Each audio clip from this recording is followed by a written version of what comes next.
அனைவருக்கும் வணக்கம். பிறப்பொக்கும் எல்லா உயிருக்கும் இல்லையா? எங்கிருந்து ஆரம்பிக்கலாம் அப்படின்னு யோசித்த போது இந்த மாதிரி குரல்லாம் சொல்லி நான் ஆரம்பித்ததே கிடையாது. ஆனால் இந்த குரல் இந்த மதிப்புரைக்கு ரொம்ப பொருத்தமாக இருக்கும் அப்படின்னு நினைக்கிறேன். பிறப்பொக்கும் எல்லா உயிருக்கும் சிறப்பொவ்வா செய்தொழில் வேற்றுமையான். பிறப்புனால் எல்லாருமே சமம். அதுக்கப்புறம் நீங்களே புரிஞ்சுப்பீங்க இல்லையா? இமயத்தினுடைய செல்லாத பணம். முதல் முறையாக இந்த நாவலை நான் படிச்சிருக்கேன். எங்கேருந்து ஆரம்பிக்கலாம் அப்படின்னா, ஆசிரியர்கிட்ட இருந்து ஆரம்பிக்கலாம். 1964 மார்ச் 10 பிறந்திருக்காரு. அவர் ஒரு அரசு பள்ளியில் ஆசிரியராக இருக்கார். இவர் எப்படி தன்னை முன்னிறுத்தி காட்டுறார் அப்படின்னா, இவர் இந்த புத்தகத்தை அதாவது சமர்ப்பிக்கிறாங்க இல்லையா, அது யாருக்கு சமர்ப்பிச்சிருப்பாங்கன்னு நினைக்கிறீங்க? யாருக்காக இருக்கும்? பொதுவாக அப்பா அம்மாவுக்கு, அதே மாதிரி பிடிச்சவங்களுக்கு, ஆசிரியருக்கு, அந்த மாதிரி தான். இவர் யாருக்கு இந்த நூலை சமர்ப்பிச்சிருக்கிறாருன்னா, திராவிட இயக்க தலைவர்களுக்காக சமர்ப்பிச்சிருக்காரு. முதல்ல திராவிட இயக்கம்னா என்ன, அவங்க என்ன பண்ணியிருக்காங்க அப்படிங்கிறது தெரிஞ்சாதான் அவர் ஏன் இந்த புத்தகத்தை அவங்களுக்கு சமர்ப்பிச்சிருக்காங்கன்னு தெரியும் இல்லையா? திராவிட இயக்க முன்னோடிகள் அப்படின்னு நம்ம அயோத்தியதாசர்லேருந்து இரட்டைமலை சீனிவாசன், கருணாநிதி, ஈவேரா ராமசாமி, இவங்க எல்லாமே குறிப்பிடத்தக்கவர்கள். அதாவது எல்லாருக்கும் கல்வி கிடைக்கணும், பெண்களுக்கு சம உரிமை கிடைக்கணும், எல்லாரும் கோயிலுக்கு போகணும், எல்லாரும் படிக்கணும் அப்படின்னு சொல்லி ஒரு சமுதாயத்தில் எல்லாருக்குமான சமமான உரிமை கிடைக்கணும் அப்படின்னு போராடின இயக்கம் தான் திராவிட இயக்கம் அப்படின்னு சொல்கிறாங்க. இந்த நூலை அவங்களுக்கு தான் சமர்ப்பிச்சிருக்கேன் அப்படின்னு அவர் பதிவு செஞ்சுருக்காரு. அதே மாதிரி இந்த கதை எப்படி ஆரம்பிக்குது அப்படின்னா, உங்களுக்கு தெரியும் இல்லையா, 2020 இந்த நூல் சாகித்ய அகாடமி விருது பெற்றிருக்கு. இந்த நூல் ஆரம்பிக்கிறது எப்படின்னா, ஒரு வீட்டில், அதாவது குறிஞ்சி நகர் அப்படிங்கிற ஒரு தெருவில் இருக்கக்கூடிய அப்பர் மிடில் கிளாஸ் ஃபேமிலி, அங்கே இருக்கக்கூடிய ஒரு தலைமை ஆசிரியர், அவருடைய மனைவி, அவங்களுக்கு 2 குழந்தைங்க இருக்காங்க. பெண் பெயர் ரேவதி, பையன் பேர் முருகன் அப்படின்னு. அதில் ரேவதி தனியாக அறையில் உட்காந்துருக்கிறதாகவும் அவங்க அம்மா கேட்குறாங்க, நான் கேள்விப்பட்டதெல்லாம் உண்மையா அப்படின்னு தான் அந்த கதை ஆரம்பிக்குது. என்ன எடுத்த உடனே கேள்விப்பட்டதெல்லாம் உண்மையா? என்ன உண்மையாக இருக்கும் இல்லையா? ஒரு வயசு பொண்ணுக்கிட்ட நான் கேள்விப்பட்டதெல்லாம் உண்மையா அப்படின்னா என்ன கேட்பாங்க? அப்பா ஒரு மாதமாக ஊரே இதை பற்றி தான் பேசிகிட்ருக்கு அப்படின்னு சொல்லி தான் ஆரம்பிக்கிறாங்க. அந்த பொண்ணு அந்த ஊரில் இருக்கக்கூடிய பக்கத்து தெருவில் இருக்கக்கூடிய ஒருத்தங்க மேலே காதல் வயப்பட்டிருக்கா அப்படின்னு ஊர் ஃபுல்லாக பேசிகிட்டு இருக்காங்க. இயல்பு தானே, ஒரு விஷயம் கிடைச்சதுன்னு ஊரே அதை பேசிகிட்டு இருப்பாங்க. அப்போ அந்த அம்மா பேசுகிறாங்க, அவள் எதுவுமே வாயை திறக்கலை. அப்படி தான் இந்த கதை தொடங்குது. அந்த காதல் வீட்டில் ஏற்றுக்கொள்ளப்படவே இல்லை. அவங்க அப்பா பேசலை. அதுக்கப்புறமா சொல்லி பார்க்குறாங்க, இது வேணாம் அப்படின்னு. ஏன் வேணாம்? காரணம் இருக்கணும் இல்லையா? வேணுங்கிறதுக்கும் வேணாங்கிறதுக்கும் நமக்கு எப்பவுமே காரணம் இருக்கும். ஏன் வேணாம் அப்படின்னா, அவங்க பர்மாலிருந்து வந்த அகதிகள், நம்மளுடைய தகுதிக்கு அவங்க குறைஞ்சிருக்காங்க அப்படின்னு சொல்லி தான் காரணம் காட்டுறாங்க. அதனால் வேணான்னு சொல்லி அம்மா அப்பா எல்லாருமே பேசி பார்க்குறாங்க. அந்த பொண்ணு பிடிவாதமாக இருக்கா, வாயே திறக்கலை. கல்யாணம் பண்ணால் நான் அவரை தான் கல்யாணம் பண்ணிப்பேன்னு சொல்லி பிடிவாதம் பிடிக்கிறாங்க. என்னெல்லாமோ பண்ணி பார்க்குறாங்க. ஜாதகம் சரி இருக்கான்னு சொல்லி இப்போ அங்கே போய் பார்க்குறது, அந்த பையன் வீட்டுக்கு போய் நேராக பேசி பார்க்குறது, எல்லாமே பண்ணுறாங்க. ஆனால் எதுவுமே நடக்காத பட்சத்தில் அவங்க அப்பா என்ன பண்ணுறாரு, ஒரு வார்த்தை சொல்லிடுறாரு, போனால் போகுது, அந்த கருமத்தை பண்ணிடலாம் அப்படின்னு. ஒரு மண்டபத்தில் வச்சு அந்த கருமத்தை பண்ணிடலான்னு. நான் அந்த புக்கை வாசிக்கிறேன், கருமத்தை பண்ணுறாங்களா, மண்டபத்தில் வச்சு என்ன கருமத்தை பண்ணுறாங்க, தப்பாக படிச்சிட்டோமோ அப்படின்னு பார்த்தா தப்பாலாம் படிக்கலை. கல்யாணத்தை தான் அவங்க கரும காரியம் அப்படின்னு குறிப்பிட்டிருக்காங்க. அந்த பையனுக்கு கல்யாணம் பண்ணி வைக்கிறது அப்படிங்கிறது அது ஒரு கரும காரியம்தான், அது ஒரு நல்ல சடங்கு கிடையாது அப்படின்னு அவங்க முடிவு பண்ணிட்டாங்க. கல்யாணம் பண்ணி கொடுத்தாச்சு. அதுக்கப்புறம் என்ன ஆச்சுன்னா அவர் சொல்லலை. அடுத்த அத்தியாயத்திலேயே 6 வருஷம் முடிஞ்சிருச்சு. அதுக்கப்புறம் ஒரு ஃபோன் வர்ற மாதிரியும், அதில் நடேசன் தான் பேசுகிறார். அந்த ஹெட்மாஸ்டரோட பேர் நடேசன், அவங்க அம்மா பேர் அமராவதி அப்படின்னு. அப்போது ஃபோன் எடுத்த உடனே பதட்டமாக பேசுகிறாங்க. எங்கே இருக்காங்க? ஹாஸ்பிட்டல் கூட்டிகிட்டு போயிட்டீங்களா?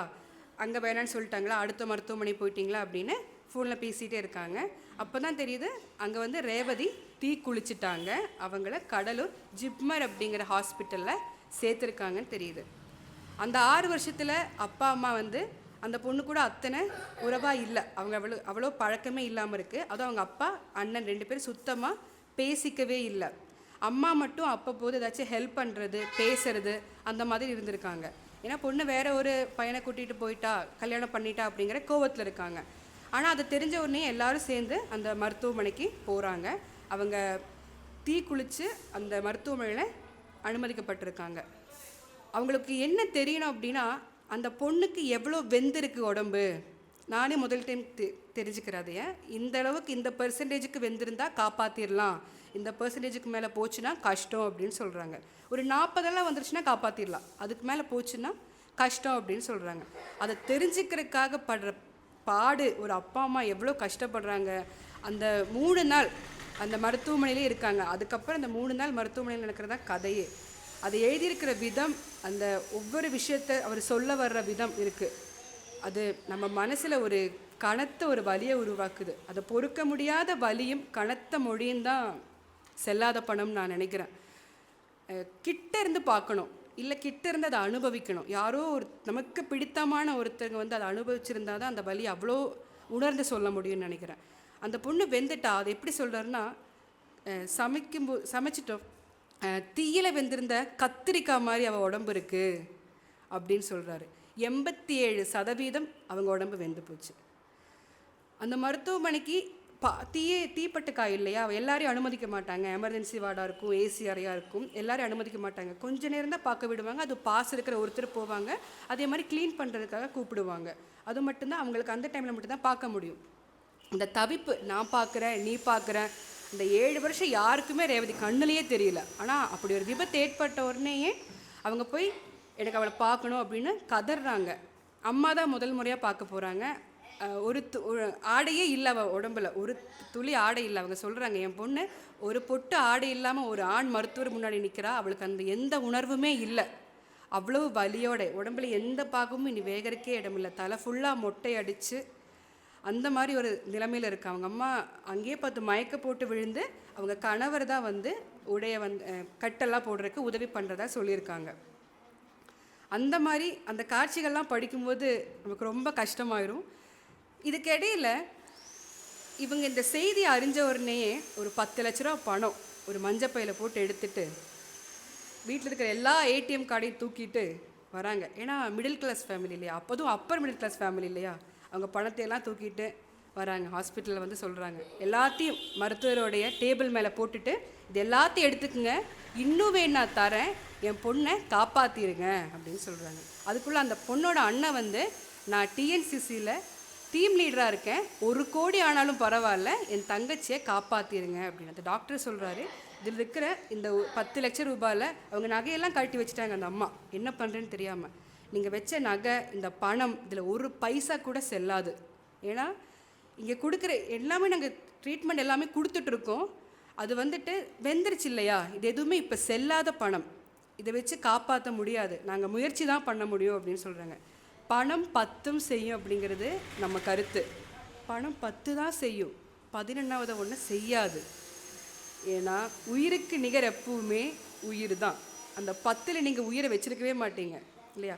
எவ்வளோ பெரிய கோடீஸ்வரனாக இருந்தாலும் அவருக்கு அந்த பணம் 10 மட்டும்தான் செய்யும், அதை விட அதிகமாக அது செய்யவே செய்யாது அப்படிங்கிறத தெரிஞ்சுக்கிறாரு. சரி, எல்லாரும் இன்றைக்கி ஓடி வந்துட்டாங்க, பொண்ணுக்கு உடம்பு சரியில்லை, பொண்ணுக்கு இந்த மாதிரி ஆயிடுச்சு அப்படின்னு. இந்த 6 வருஷத்தில் எல்லோரும் எங்கே போயிருந்தாங்க? அப்போ இவர் வந்து மொத்தமாக சொல்லலை, அங்கங்கே சொல்கிறாரு என்ன பண்ண இந்த 6 வருஷம் என்ன நடந்துச்சு அப்படிங்கும்போது. இவ வந்து கல்யாணம் பண்ணிக்கிறதுக்காக, சரி நான் ஒரு கேள்வி கேட்குறேன், யாரெல்லாம் காதலிச்சிருக்கிறீங்க ஒரு முறையாவது வாழ்க்கையில்? எல்லாரும் காதலிச்சிருப்பாங்க இல்லையா. கண்டிப்பாக காதலிக்காத மனிதர்களே இருக்க மாட்டாங்க. ஒருவேளை சொல்லாமல் விட்டுருக்கலாம் இல்லையா, சொல்லாமல் விட்டுருக்கலாம். ஏன் கேட்டேன்னா, காதலிக்கிறதுக்கு என்ன தகுதி இருக்கும்? காதலிக்கிறதுக்கு தகுதியே இல்லை இல்லையா. பணம், வேலை வேணும், அதாவது அந்த பொண்ணை நல்லா வச்சு பார்த்துக்கிறதுக்கு, ஒருத்தங்களுக்கு துணையாக இருக்கிறதுக்கு சில விஷயங்கள் வேணும். அது இல்லாமல் ஒருத்த உயர்ந்தவன், ஒருத்த தாழ்ந்தவன், ஒருத்த கீழே, ஒருத்தி மேலே, அந்த மாதிரி எந்த ஒரு வேறுபாடும் காதலுக்கு இல்லை. ஆனால் என்னை பொறுத்த வரைக்கும் காதலுக்கு குறைந்தபட்சம் நியாயமாவது வேணும். ஏன்னா இந்த முதல் விஷயத்துலேயே அவங்க அம்மா கேட்குறாங்க, எதனால் உனக்கு அவனை பிடிச்சிருக்குன்னு கேட்கும்போது அவள் வாயே திறக்கலை. எதனால் உனக்கு பிடிச்சிருக்கு அவங்க அம்மா கேட்குறாங்க. சரி, நான் கேட்டு சொல்லலை, அருண்மொழி அப்படின்னு ஒரு பொண்ணை வர சொல்கிறாங்க. அது யாருன்னு தெரியுமா? அந்த ரேவதியோட அண்ணா இருக்காங்க இல்லையா, அவங்க கல்யாணம் பண்ணிக்க போகிற பொண்ணு, அவங்க லவ் பண்ணுறாங்க.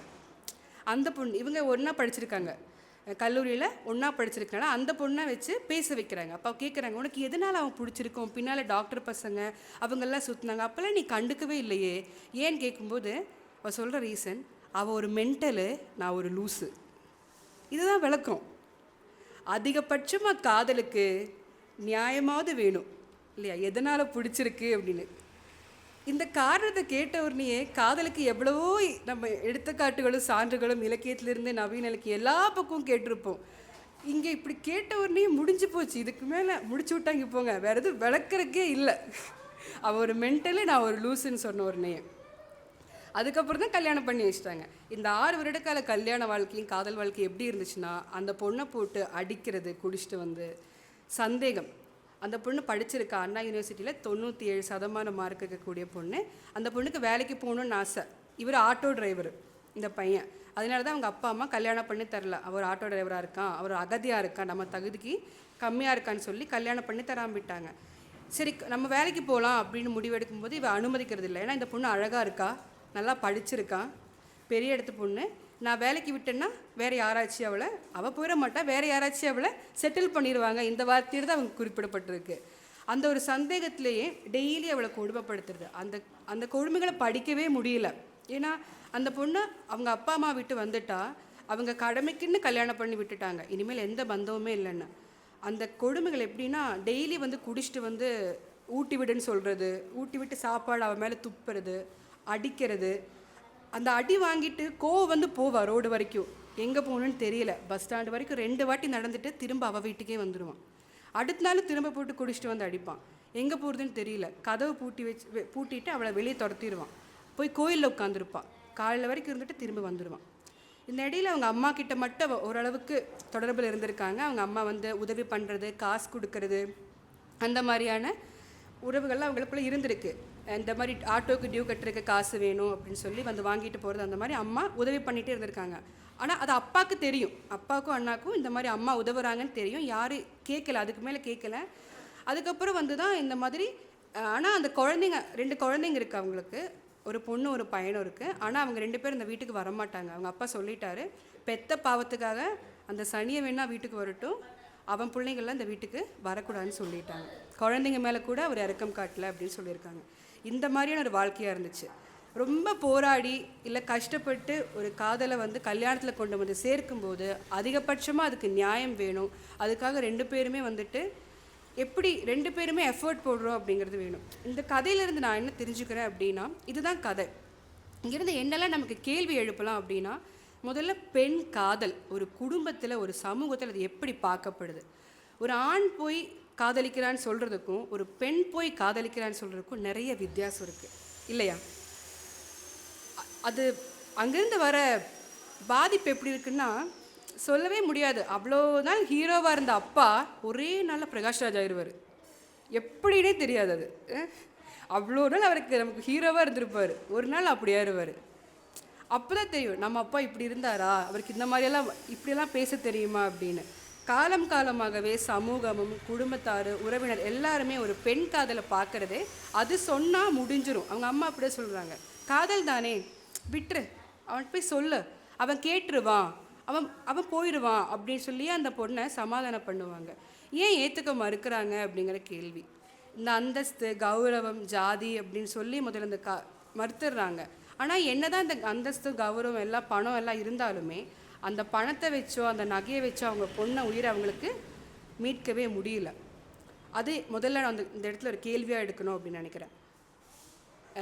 கல்யாணம் பண்ணி வைக்கிறதுன்னு நான் சொல்லலை, அதாவது ஜாதி இந்த மாதிரி அவங்க கீழே இருக்காங்க அங்கே காரணத்துக்காக ஒரு காதல் மறுக்கப்படுறதை என்னால் எப்பவுமே ஒத்துக்க முடியாது. ஒருவேளை தப்பாக இருக்கலாம், ரேவதி தேர்ந்தெடுத்த இந்த வாழ்க்கை அந்த நபர் அது தவறாக இருக்கலாம், ஆனால் எல்லாமே அப்படி கிடையாது இல்லையா. பொதுவாகவே முதல்ல அந்த பெண்ணுடைய காதலை மறுக்கவே கூடாது சமுதாயத்தில் அப்படின்னு நினைக்கிறேன். இப்படி மறுத்துட்டே போனோம்னா ஜாதி இல்லைன்னு மட்டுமே நம்ம பேசிகிட்டு இருப்போம் இல்லையா, அப்புறம் மீண்டும் மீண்டும் சமுதாயமாக பேசிகிட்டு இருக்கக்கூடியதாகவே அமையன்னு நினைக்கிறேன். அதே மாதிரி இந்த இவ்வளோ விஷயம் நடந்துட்டு இருக்கும்போது இடையில என்ன பண்ணுவாங்க, அந்த பொண்ணோட வாக்குமூலம் வாங்கணும். அவங்க அப்பா அப்போ தான் சொல்வார், இந்த பொண்ணோட வாக்குமூலம் கிடச்சிருச்சுன்னா அவனை ஜெயிலில் தூக்கி வைக்கணும். அப்போ தான் அவங்களுக்கு கோவம் வருது, பொண்ணு தீப்பிடிச்சு எரிஞ்சு சாக கிடக்கும்போது தான் அவனை பழி வாங்கணும்னு தோணுது. அதுக்கு முன்னாடி அவர் கேட்கவே இல்லை, அவள் தூங்கிட்டு இருந்திருப்பாருன்னு நினைக்கிறேன். அப்புறம் தான் சொல்கிறாங்க, அந்த பொண்ணோட வாக்குமூலம் கிடச்ச உடனே அவனை தூக்கி ஜெயிலில் வச்சணும்னு சொல்லிட்டு அந்த வாக்குமூலத்துக்காக போகும்போது போலீஸு நீதிபதி எல்லாமே மருத்துவமனைக்கு வராங்க. அங்கே வந்து பார்க்கும்போது அந்த பொண்ணு வந்துட்டு என்ன வாக்குறுதி கொடுக்க போகிறா அப்படின்னு சொல்லி எல்லாரும் ஆவலாக காத்திருக்காங்க. காத்திருந்த உடனேயே வெளியே வந்து நீதிபதி சொல்கிறாரு, என்னையா புள்ள வளர்த்துருக்க, என்னையா புள்ள பெற்றிருக்கேன்னு கேட்ட உடனே அவங்க அப்பாவுக்கு புரிஞ்சு போச்சு. அவள் என்ன சொல்லிட்டான்னா, இந்த தீ விபத்து நான் சமைக்கும்போது தெரியாமல் நிகழ்ந்துருச்சு, இதுக்கு என் கணவருக்கும் இதுக்கும் பங்கு கிடையாது அப்படின்னு சொல்லி வாக்குமூலம் கொடுத்துருவாங்க. அவங்க எல்லாருக்குமே கோவம் ஆயிடுச்சு. அவன் ஏன் அப்படி சொன்னான்? ஒருவேளை அவளே கூட தீ கொளுத்திருந்தாலுமே அதுக்கு காரணம் அவன் தானே, அந்த கொளுத்தை வச்சது அவன் தானே. இவ்வளோ நாள் கொடுமைப்படுத்தியிருக்கான், அடிச்சிருக்கான், கேள்வி கேட்டிருக்கான், சந்தேகப்பட்டிருக்கான். அப்போ அவன் தானே காரணம். ஏன் அவன் மேலே சாட்சி சொல்லணும்னு சொல்லி அவ்வளோ கோவமாக இருப்பாங்க. அந்த இடத்துல அவங்க அப்பா சொல்வார், இதுக்கு அவள் செத்தே போகலாம் அப்படின்னு. ஒரு ஜாதி பார்க்குறவங்களாகட்டும், இல்லை நம்ம உயர்வாக இருக்கோம் அப்படின்னு நினைக்கிறவங்க எல்லாருமே அவங்களுக்குன்னு ஒவ்வொரு கொள்கை வச்சுருக்காரு. பாரதிதாசன் ஒரு பாட்டில் சொல்லுவார் இல்லையா, அந்த மாதிரி. அதாவது சாதிப்பிரிவு செய்தார் தம்மை உயர்த்துவதற்கே நியாயங்களும் சொன்னாராம் அப்படின்னு சொல்லியிருப்பார். இந்த நியாயங்கள் எல்லாமே அங்கே வந்துட்டு எடுபடவே மாட்டேங்குது. அந்த பொண்ணோட உயிரை காப்பாற்றுறதுக்கு அந்த நியாயங்கள் எதுவுமே எடுபடலை. அந்த சாட்சி சொன்னதுக்கப்புறம் அதுக்கப்புறம் அந்த பொண்ணோட வேதனையை பார்க்குறாங்க. அவள் கஷ்டப்படுறதெல்லாம் பார்த்ததுக்கப்புறமா ஒவ்வொருத்தங்களாம் அந்த க்ளீன் பண்ண போகிறது. அங்கே வந்துட்டு டெய்லியும் ஒவ்வொரு ஆம்புலன்ஸ்லேயும் வந்துட்டு ஒவ்வொரு உயிராக வருது, தீ குளிச்சிட்டாங்கன்னு சொல்லி சாதாரணமாக இருக்காங்க. நிறைய அந்த எமர்ஜென்சி வார்டில் நிறைய பெண்கள் கதறிட்டு இருக்காங்க. என் பொண்ணுக்கு அது எப்படின்னா மரணத்துக்காக காத்திருக்காங்க. என்ன கூப்பிட்டுருவாங்களோ, அடுத்து என் பொண்ணு இறந்துருவாளோ, என் மருமக இறந்துருவாளோன்னு சொல்லி காத்திருக்காங்க. எப்போ வேணால் அந்த மரணம் அங்கே நிகழலாம். அது சர்வ சாதாரணமாக இருக்கக்கூடியது. அதுவும் அங்கே திடீர்னு கூப்பிடுவாங்க, ஊசி வாங்கிட்டு வா, மருந்து வாங்கிட்டு வா, சென்ட்டு பாட்டிலும் ஸ்ப்ரே பாட்டிலும் வாங்கிட்டு வா. அதாவது தீக்குளிச்சு அந்த உடம்பு ஸ்மெல் அடிக்க ஆரம்பிக்கும் அப்படின்னு சொல்லி சென்ட்டு பாட்டில் வாங்கிட்டு வர சொல்கிறாங்க. அந்த சீன்லாம் அவங்க அம்மா ரொம்ப அழற சீனில், எப்படியெல்லாம் உன்னை வளர்த்தேன், இந்த மாதிரி நீ அழுகி போகுது உன் உடம்புன்னு சொல்லி அழ ஆரம்பிக்கிறாங்க. அப்போ தான் ஒரு வேளை காப்பாற்றுங்க அப்படின்னு சொன்ன அந்த மனநிலை போய், பரவாயில்ல அவள் செத்தா கூட இவ்வளோ வலி அனுபவிக்க மாட்டாளோ அப்படிங்கிற மனதுக்கு வராங்க. இதுதான் செல்லாத பணம் அப்படின்னு நினைக்கிறேன். இங்கிருந்து நிறைய கேள்வி இருக்குது. என்னெல்லாம்னா, நான் முதல்ல சொல்லிட்டேன், ஒரு பெண் காதல் வந்துட்டு மறுக்கப்படுது அப்படின்னு. இதே மாதிரி இதை நம்ம லாசாரா அவர் எழுதும்போது சொல்லியிருக்காரு, ராஜா மணந்த பிச்சைக்காரி ராணியாகி விடலாம், ராஜா மணந்த பிச்சைக்காரி ராணியாகி விடலாம், ராணி மணந்த ஏழை ராஜா ஆவதில்லை, என்றும் அவன் பிரஜைதான் அப்படின்னு. இது சரிதான். ஏன்னா இந்த பொண்ணு இப்படி ஒரு வாழ்க்கையை தேர்ந்துட்டா எல்லாமே சரி. ஒருவேளை அருண்மொழி அப்படின்னு சொன்னால் அது வந்துட்டு அண்ணனோட காதலி, அவங்க 2 பேருக்கும் கல்யாணம் பண்ணி வைக்கிறாங்க. அந்த 6 வருஷம் முடியும் போது தெரிய வருது. அப்போ நான் என்ன யோசிச்சேன்னா, ஒருவேளை அருண்மொழி அவங்க அந்தஸ்துக்கு சமமானவங்க, அவங்களும் முருகன் என்ன வேலை பார்க்குறாரோ அதே டிஎன்சிசியில் வந்துட்டு டீம் லீடராக இருக்காங்க, ஒரே சாதி ஒரே படிப்பெல்லாம் இருக்கிறனால. ஒருவேளை அவங்க அவங்க சாதி இல்லாமல் இருந்து அவங்க தகுதிக்கு குறைவாக இருந்திருந்தா அவங்க நிலைமையும் அப்படி தான் ஆயிருக்கும் இல்லையா? ஏன்னா இங்கே எல்லாமே நிர்ணயிக்கிறது மனிதன் வந்துட்டு சோஷியல் அனிமல் தான். அவன் சமூக விலங்கு தான். அவன் என்னதான் தனியாக நிறைய கொள்கைகள் வச்சுக்கொண்டு நிறைய ஒரு நியாயத்தை வச்சுட்டு பேசினாலுமே இனப்பெருத்துக்காகவும் அதே மாதிரி உணவுக்காகவும் நம்ம ஒருத்தரை சார்ந்து வாழக்கூடியவங்க தான்.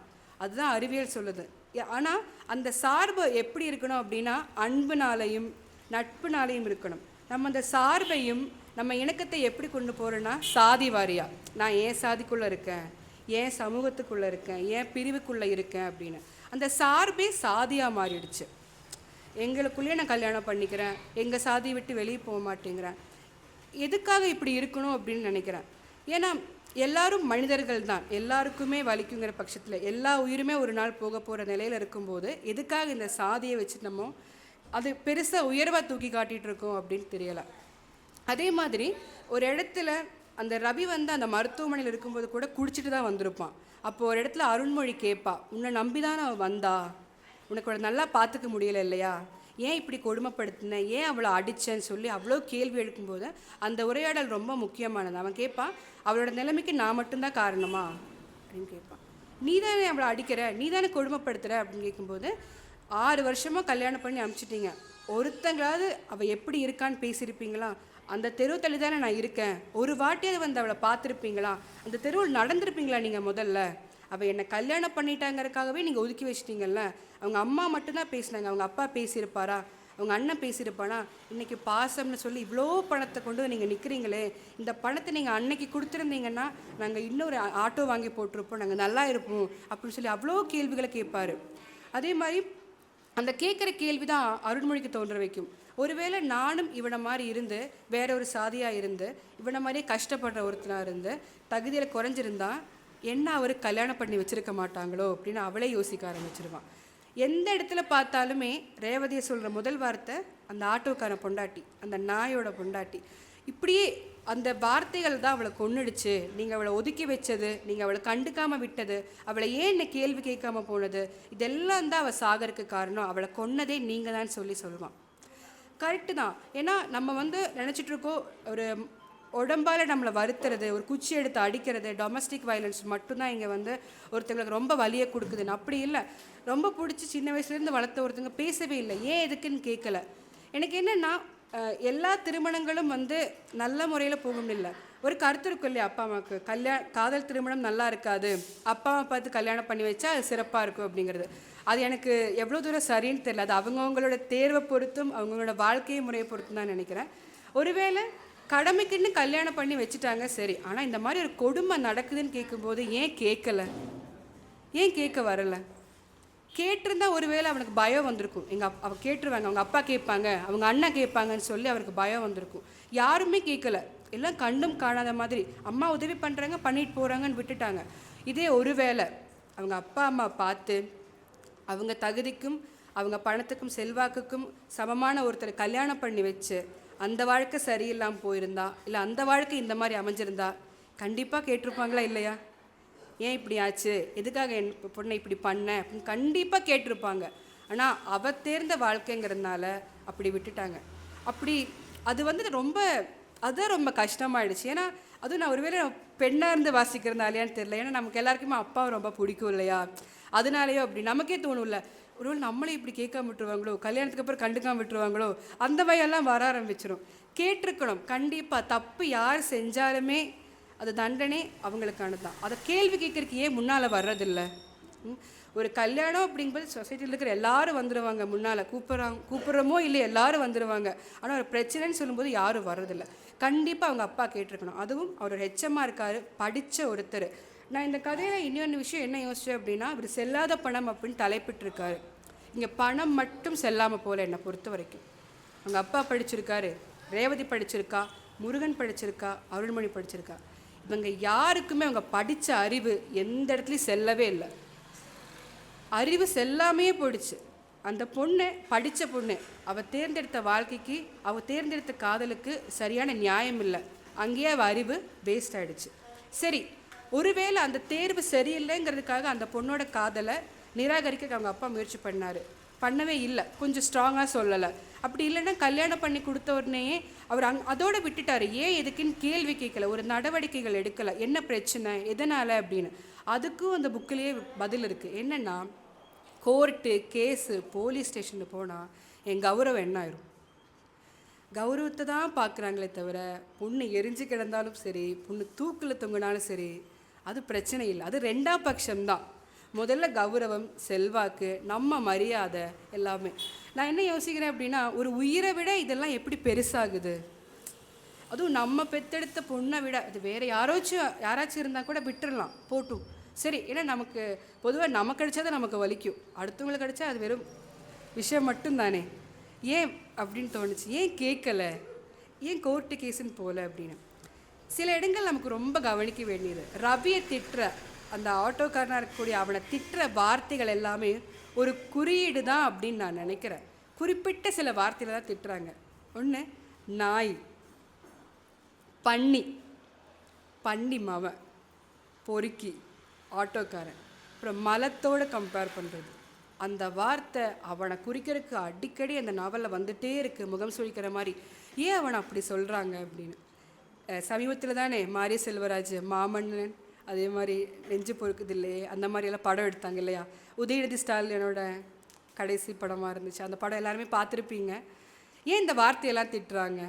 எல்லாருமே அந்த வார்த்தை தான் திட்டிகிட்டு இருக்காங்க. இதெல்லாம் ஒரு குறியீடு. நமக்கு எப்போவுமே சைக்காலஜியில் ஒரு வார்த்தை சொல்லுவாங்க, ஸ்டீரியோ டைப்ஸ் அப்படின்னு. அதாவது generalised opinions about a particular category. ஒருத்தங்களை பற்றி ஒரு கருத்து இருக்கும். அந்த கருத்து எனக்கான கருத்தாக இருக்கும். நான் அந்த கருத்தை என்ன பண்ணுவேன், அது நான் வாழ்கிற வரைக்கும் வச்சுருக்க மாட்டேன். அடுத்த தலைமுறைக்கும் சொல்லிக் கொடுப்பேன், அவங்க அடுத்த தலைமுறைக்கும் சொல்லிக் கொடுப்பாங்க. காலமாக இந்த கருத்து எல்லார்கிட்டேயும் வந்துகிட்டே இருக்கும். அவங்கன்னா அப்படித்தான், அவங்கன்னா அப்படி இருந்துப்பாங்க, அவங்க அப்படி வாழ்வாங்க அப்படின்னு சொல்லி சொல்லி சொல்லி ஒவ்வொரு தலைமுறைக்கா அந்த ஒப்பீனியனை கடத்தி வர்றது, தெரியாமையே திணிக்கிறது. அப்படி சொல்லி சொல்லி அதை கடத்தி விட்டுட்டே இருக்கும். இதுதான் அந்த சைக்காலஜியில் ஸ்டீரியோ டைப்னு சொல்லுவாங்க. இதுதான் அப்படி இந்த நாவலில் நிறைய இருக்குது. அவனை குறிப்பிட்டு சொல்கிற அந்த வார்த்தைகள் எல்லாமே அது இருக்குது. அவங்க அப்படித்தான், அவனை நல்லா பார்த்துக்க மாட்டான், அங்கெல்லாம் போய் உனக்கு வாழ முடியாது அப்படின்னு சொல்கிற இடத்துல எல்லாமே நமக்கு தெரிஞ்சோ தெரியாமையும் அந்த தப்பை நாமளும் பண்ணுவோம்.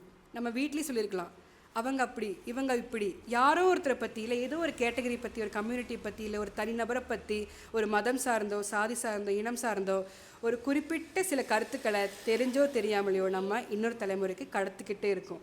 அதை எப்பவுமே பண்ணக்கூடாதுன்னு நினைக்கிறேன். நான் உள்பட யாராக இருந்தாலுமே அதை ஒரு நாளும் பண்ணிடக்கூடாது. அப்படி பண்ணும்போது தான் நம்ம ஒருத்தங்களை எடை போட ஆரம்பிக்கிறோம், ஜட்ஜ் பண்ண ஆரம்பிக்கிறோம். அவங்க எப்படி, அவங்களை எப்படி ஒத்துக்கிறது, அவங்கள எப்படி அக்செப்ட் பண்ணுறது அப்படின்னு சொல்லி நமக்கு கேள்விகள் எழ ஆரம்பிக்குது. அதே மாதிரி பார்த்தோம்னா இந்த இடத்துல வந்துட்டு இந்த மரணம் வரைக்குமே ரேவதி வந்துட்டு அங்கே நிறைய பலி அனுபவிச்சான்னு நான் சொன்னேன் இல்லையா. அந்த வரக்கூடிய எல்லாருமே என்ன சொல்கிறாங்க அப்படின்னா, அந்த மருத்துவமனைக்கு வர எல்லா தீக்குளிச்ச கேஸுமே பெண்ணாக மட்டும்தான் இருக்குது. ஏன் ஒரு ஆண் தீ குளிக்கிறதே இல்லை? யோசிக்கணும் இல்லையா. ஒரு ஆண் தீ குளிக்கிறதே இல்லை. நான் யோசித்து பார்த்தேன், ஏன் தீ குளிக்கிறதே இல்லை, பெண் மட்டுமே தீ குளிக்கிறாங்க, எதனால் அப்படின்னு. அவங்க சொல்கிறாங்க, என் பொண்ணு குளிச்சிட்டா, தீ குளிச்சிட்டாமா. சாதாரணமாக அங்கே ஒரு உரையாடல் நடக்குது, என் பொண்ணு தீ குளிச்சிட்டா. ரொம்ப சாதாரணமாக பேசுகிறாங்க. நமக்கு எங்கேயாச்சும் சமைச்சிட்டு இருக்கோம், ஏதாச்சும் ஒன்று தெரியாமல் பட்டுச்சுன்னா எப்படி எரியுது, எங்கே போய் தேய்க்கிறது, எண்ணெய் எடுத்து வைக்கிறதா, பேஸ்ட் எடுத்து வைக்கிறதா, எவ்வளோ வலிக்குது. உடம்பு மொத்தம் வெந்த ஒருத்தங்க நிற்கிறாங்க, அது அடுப்பில் வெந்த கத்திரிக்காய் மாதிரி ஆயிடுச்சு, உடம்புல எந்த பாகவுமே அப்படி வேகரைக்கு நீ பாக்கி இல்லைன்னு சொல்லி நிற்கும்போது அந்த இடத்துல நமக்கு படிக்கவே முடியல. கண்டிப்பாக அவர் யாருக்கோ ஒருத்தருக்கு பிடித்த ஒருத்தருக்கு நிகழ்ந்த விஷயத்த பார்த்துருக்கணும். இவ்வளோ ஒவ்வொருத்தங்களும் பேசுகிறது மைன்யூட்டாக நோட் பண்ணியிருக்காரு. செக்யூரிட்டி என்ன சொல்லுவாங்க, அங்கே இருக்க நர்ஸ் என்ன சொல்லுவாங்க, நீங்கள் எவ்வளோ தான் 10 லட்சம் வச்சுருந்தாலும் சரி, இல்லை 1 கோடி எடுத்துகிட்டு வந்தாலும், கையில் காலில் இருக்க எல்லா நகையும் கழட்டி கொடுத்தாலும் செக்யூரிட்டி மனசு உங்களை உள்ளே விடாது தான். அதில் நீங்கள் எவ்வளோ பெரிய ஜாதியாக இருந்தாலும், எவ்வளோ காசு வச்சுருந்தாலும் அவருடைய பணி மட்டும்தான் அவர் செய்வார். கண்டிப்பாக அவர் உங்களை உள்ளே விட போகிறதே கிடையாது. அதே மாதிரி ஒரு இடத்துல நான் கவனித்தேன், அந்த பொண்ணு இறந்து போயிடுறான். இந்த கதையில் வரக்கூடிய ரேவதி இறந்து போயிடுறான். இறந்து போன உடனேயே அந்த பாடியை கொண்டு வரணும், நம்ம வீட்டுக்கு கொண்டு வரணும், கடலூரில் இருக்குது விருத்தாச்சலத்துக்கு கொண்டு வரணும். அப்படி இருக்கும்போது அவங்க அப்பா என்ன சொல்கிறாங்கன்னா, உடனேலாம் தீக்குளிச்ச பாடி கையில் கொடுத்த மாட்டாங்களாமா. அங்கேருந்து எந்த ஊரில் இந்த சம்பவம் நடந்துச்சோ அங்கே இருக்க ஒரு போலீஸை வந்துட்டு முதல்ல ஜிஹெச்லேருந்து அந்த ஊருக்கு தகவல் சொல்லி அவங்க 2 போலீஸை அமைச்சு விட்டால் தான் அந்த பாடி நம்ம வீட்டுக்கு வந்து சேரும். அங்கே நடக்கிற அந்த தவிப்பு அது சொல்லவே முடியல. அந்த அப்பாவுக்கு அந்த பொண்ணு இறந்துருச்சு, அவரோட வீட்டில் இருக்காங்க, நைட்டு வந்துட்டாங்க, கிளம்பி வந்துட்டாங்க. அவருக்கு போகணும் அந்த இடத்துல. அன்னைக்குன்னு பார்த்து சாலை மறியல், பேரணி, மாநாடு எல்லாம் ஒன்றா வந்துருச்சு. அவருக்கு சொல்லவே முடியல. கார் போகுது, இங்கே பிளாக் ஆகுது, நிற்கிறாரு, உடனே போகிறாரு. சரி எப்படி ஒரு காரில் போய் நெருக்கடியெல்லாம் கடந்து அந்த போலீஸ் ஸ்டேஷனுக்கு போயிடுறாரு. அங்கே போனதுக்கப்புறம் அங்கே போய் நிற்கும்போது அவர் என்னதான் பெரிய ஆளாக இருக்கட்டும், யாராக வேணா இருக்கட்டும், போலீஸ் ஸ்டேஷனில் நம்மளை மதிப்பாங்களா? அவங்க சொல்கிறதா நம்ம கேட்கணுங்கிற நிலமை.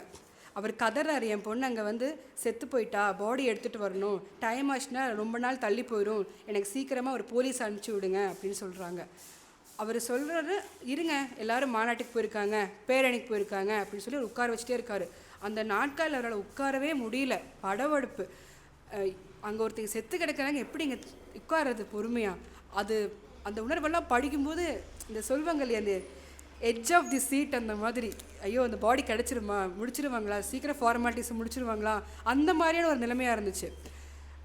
சரி, அவர் என்ன பண்ணுறாரு, அங்கே ஒரு டிரைவர் இருக்கார் கூட்டிகிட்டு போகிறதுக்காக, குமார் அப்படிங்கிற பேரில். அவர் சொல்கிறாரு, காசு கொடுத்தா தான் காரியம் நடக்கும் அப்படின்னு சொல்கிறாரு. அதை முதல்ல சொல்லலாம்ல, அவங்க எப்படிங்க கேட்பாங்க, நீங்கள் தானே புரிஞ்சு கொடுக்கணும் அப்படின்னு. அங்கே போய் காசு கொடுக்குறாரு. காசு போட்டதுக்கப்புறம் எஃப்ஐஆர்லாம் ரெடி பண்ணுறாங்க. ரெடி பண்ணதுக்கப்புறம் அங்கேருந்து ஒரு நர்ஸோ டாக்டரை கூப்பிட்டு சொல்லணும்னு சொல்லி அந்த வேலையெல்லாம் முடிஞ்சிருச்சு. அதுக்கப்புறம் என்ன பண்ணுறாங்க, வேறு இன்னொரு பிரச்சனை வருது. பிரச்சனை வந்த உடனே அது மறுபடியும் தாமதமாகுது. இருங்க அப்படின்னு சொல்லி வெயிட் பண்ண வைக்கிறாங்க. அவருக்கு பொறுக்கலை, எப்படா நம்ம போவோம் ஆஸ்பத்திரிக்கு அந்த பாடியை வாங்கணும்னு சொல்லி தவிப்போடு காத்திருக்காரு. அப்போ தான் அவருக்கு படித்த 2 மாணவர்கள் வராங்க. ஒருத்தர் ஆளுங்கட்சியாக இருக்கார், ஒருத்தர் எதிர்கட்சியாக இருக்கார். முதல்ல வந்தவர் எதிர்கட்சியாக இருக்கார். அவர் வந்து என்ன சொல்கிறார், ஏன் நீங்கள் என்ன இங்கே பண்ணுறீங்க போது, இந்த மாதிரி தம்பி என் பொண்ணு தீக்குளித்து அந்த ஆஸ்பத்திரியில் இறந்துட்டாப்பா, எனக்கு இங்கே 2 போலீஸை கூட்டிகிட்டு போனால் தான் அங்கே போய் பாடியை வாங்க முடியும் அப்படின்னு சொல்கிறாங்க. அப்படியா? உடனே வந்தவொடனே போலீஸ்காரர், நீங்களே இதுக்கு வரணும், சொன்னால் பத்தாதா அப்படிங்கும்போது, நாங்களாம் வராமல் இருக்க முடியுமா, ஆளுங்கட்சியாக இருந்தால் நாங்கள் சொல்லலாம், இல்லை ஆளுங்கட்சியாக இருந்தால் சொல்லலாம், நாங்கள் எதிர்கட்சி ஆகிட்டோம் இல்லையா, வந்து சொல்லணும்னு சொல்லி நின்றுட்டு இருக்காரு. அவங்க சொல்கிறாங்க. அடுத்து வேறொரு மாணவன் வராங்க. அவங்க வந்து ஆளுங்கட்சியாக இருக்காங்க அந்த டைமில். 2 பேரும் வந்து சொல்லி அந்த விஷயம் நடக்குது, கொஞ்சம் சீக்கிரமாக நடக்குது. அப்போது காசு என்னமோ சொல்லும்போது, எங்கள் வாத்தியாருங்க அவர், ஆளுங்கட்சியும் எதிர்கட்சியும் ஒன்றா வந்து அவருக்காக நிற்கிறீங்களே, அவங்க யார், உங்களுக்கு என்ன வேணுங்கும்போது, அவர் எங்கள் வாத்தியார் அப்படின்னு சொல்கிறாங்க. அப்போ தோணுச்சு, அது அவர் படிப்புக்கு தான் கிடைச்ச மரியாதை. அவர் காசு கொடுத்த போது நடக்காத விஷயம் அவர் படிப்புக்கு கிடச்சிருக்கு. ஆனால் அது அவர் அப்போ கூட பெருசுப்படுத்தலையா இருக்கும். ஏன்னா அவங்களுக்கு பொறுத்த வரைக்கும் எல்லாமே செல்வாக்கு கௌரவமாகவே இருக்குது. அந்த இடத்துல 2 பேரும் ஒன்றா நிற்கிறாங்க. ஆளுங்கட்சி மாணவரும் எதிர்கட்சி ஆட்களும் ஒன்றா நிற்கிறாங்க. அந்த சீனை சொல்லும்போது அந்த இடத்த படிக்கும்போது வேணும் புல்லரிக்கும் சொல்கிற மாதிரியா இருந்துச்சு. அவர் எங்கள் வாத்தியாருங்க அப்படின்னு சொன்ன உடனே அந்த வேலை முடிஞ்சு அவங்க வெளியே அனுப்பி விடுறாங்க. அந்த மருத்துவமனையில் போய் அந்த பாடியை வாங்குறாங்க. இதில் குறிப்பிட்ட சில வசனங்களோ இல்லை உரையாடல்களோ வந்துட்டு கவனிக்கப்படணும்னு நினைக்கிறேன். அதாவது அங்கே அந்த பொண்ணு வாக்குமூலத்தை மாற்றி கொடுத்துட்டான்னு சொன்னேன் இல்லையா. இப்போ வெளியே வந்து கேட்குறாங்க நீதிபதியும் போலீஸும், உங்கள் பொண்ணுக்கு சுயநினைவு இல்லைன்னு வச்சுக்கலாம், நீங்கள் ஒரு கேஸ் கொடுங்களேன், அவனை உள்ள தள்ளி நம்ம அவனை பழி வாங்கிடலாம் அந்த மாதிரி சொல்கிறாங்க. அதுக்கு அவங்க அப்பா என்ன சொல்கிறாருன்னா, ஒரு வார்த்தை இருக்குதுல, என் பொண்ணு உசுரோடு இருந்து அதுக்காக நான் போலீஸு கோர்ட்டுன்னு அலைஞ்சா கூட பரவாயில்லை, என் பொண்ணே இல்லாதப்போ நான் கேஸை நடத்தி என்ன செய்ய போகிறேன், ஸ்டேஷனில் அடி வைக்கக்கூடாது, கோர்ட்டில் அடி வைக்கக்கூடாதுங்கிற ஒரே காரணத்துக்காக என் பொண்ணு 6 வருஷமாக அவன் கூட விட்டு வச்சுருந்தேன்.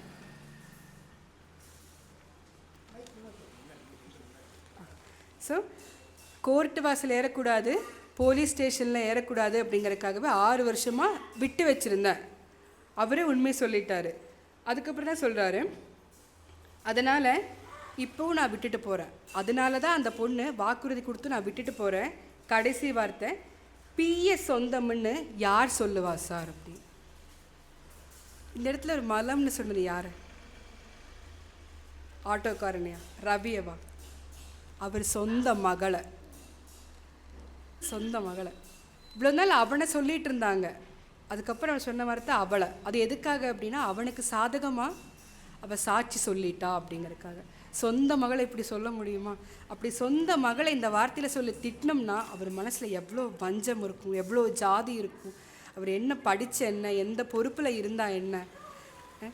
நம்ம கூட வாழ்கிற சக மனிதரை ஒரு மனிதராக பார்க்க தெரியலைன்னா நம்ம பேருக்கு பின்னால் இல்லை நம்ம எவ்வளோ படித்தாலுமே அந்த படிப்பு பயனற்றது தான். இந்த இடத்த படித்தோடனே அப்போது அவ்வளோ பணத்தை தூக்கிட்டு வந்தீங்களே எதுக்காக? அவ்வளோ நகையை தூக்கிட்டு வந்தீங்க, ஏடிஎம் கார்டு எல்லா கார்டு எடுத்துகிட்டு, கிரெடிட் கார்டு எடுத்துகிட்டு வா, 1 கோடி வேணும் செலவு பண்ணலாம், ஆஃபீஸில் சொல்லிட்டேன், எல்லாத்தையும் கொண்டு வந்தாச்சு. அந்த மருத்துவர் முன்னாடி எல்லாத்தையும் கொண்டு வந்து போட்டிங்களே எதுக்காக? இந்த வார்த்தை சொல்லி திட்டவா? இப்போ இந்த வார்த்தை சொல்லி திட்டுறீங்கன்னா உங்கள் பொண்ணை எவ்வளோ இழிவாக நீங்கள் நினச்சிருப்பீங்க.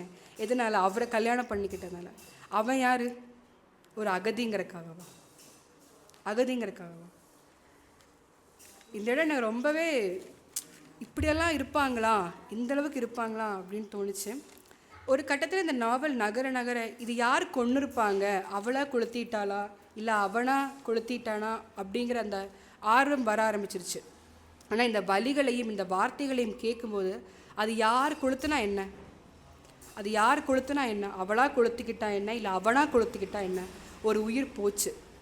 அதுக்கு காரணம் அங்கே ஜாதியும் செல்வாக்கும் கௌரவம் எல்லாம் சேர்ந்து ஒரு உயிரை கொன்னுடுச்சு. கடைசி வரைக்கும் அவர் சொல்லலை, உண்மையை சொல்லலை. நமக்கு தோணும் இல்லையா, ஒரு நாவலை ஆரம்பத்துலேருந்து படிச்சுட்டு போகிறோம், கடைசியிலையாவது அந்த நாள் அந்த நிகழ்வை வச்சு தான் போயிட்டுருக்கு. எப்படின்னு அந்த சம்பவத்தை விவரிக்கவே இல்லையே அப்படின்னு எனக்கு முதல்ல தோணுச்சு. சாகித்ய அகாடமி விருதெல்லாம் வாங்கியிருக்க, அதையே இன்னும் சொல்லவே இல்லைன்னு திருப்பிட்டு போயிட்டுருக்கேன். கடைசியில் போகும்போது அது சொல்ல வேண்டாம். அந்த கொலைக்கு காரணம் ரவி மட்டும் இல்லை.